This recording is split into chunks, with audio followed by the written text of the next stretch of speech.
ఉంటున్నారు మీకు తెలుసు. బ్రహ్మాండంగా ఉంది. ఇప్పుడు చేసిందే బాగా ఫ్రెష్గా జరుగుతుంది. ఏ క్లాస్గా ఉంది. దీనివల్ల ప్రభుత్వం కూడా బాగా బలపడే అవకాశం కూడా ఉంది. ఉంది. పథకాల సంగతి ఏంటంటారండి? మరి సంగతి రాకపోవటమే మంచిదైంది ఈ ప్రభుత్వం. ఎందుకంటే అది ఏముంది, ఇచ్చిన ఉపయోగం ఏముంది? కులం చూడడం, మతం చూడడం, ఆగపడ్డోడి కల్లా డబ్బులు ఇచ్చిండు. సాగలోళ్ళకి ఇచ్చిండు, మంగళోళ్ళకి ఇచ్చిండు, ఆనదోళ్ళకి ఇచ్చి, ఏరుకోళ్ళకి మొత్తానికి ఇచ్చిండు. దానివల్ల ప్రభుత్వం నష్టపోయింది. డెవలప్మెంట్ లేదు. ఈ రైతులేమో ఇక్కడ సన్నకారు రైతులు మొత్తం పనులు మానేశారు. అతని వల్ల చాలా నష్టం జరిగింది రాష్ట్రానికి, జగన్మోహన్ రెడ్డి వల్ల. అంటే పథకాలు ఇవ్వడం అనేది తప్పంటారా? మరి తప్పే అది. మరి ఇప్పుడు చంద్రబాబు నాయుడు గారు ఇస్తారన్న పథకాల గురించి ఎందుకని ఆశపడుతున్నారు ప్రజలు? అయిపోయినా పర్లేదు. ఇంకా ముందు ఒకటి గెలిచేటోటి గెలిచాడు కదా, ఇంకా దానివల్ల ప్రాబ్లం ఏముంటుంది?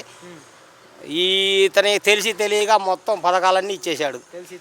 తెలిసి తెలియని పనే ఇది. పదం తెలియదు పాపం, తెలియకనే చేసింది. ఇది తెలిస్తే ఎందుకు చేస్తాడు? కులం చూడండి, మతం చూడండి, వర్గం చూడండి, ఏది చూడండి, ఆగపడ్డాడు కల్లా కోట్లు బట్టలు నొక్కుతున్నా నువ్వు పిరిమితంగా ఇచ్చేసాడు. అతనే అది కరెక్టే. పథకాలు ఇవ్వడం కరెక్టేనా? కరెక్ట్ కదా, అది తప్పే.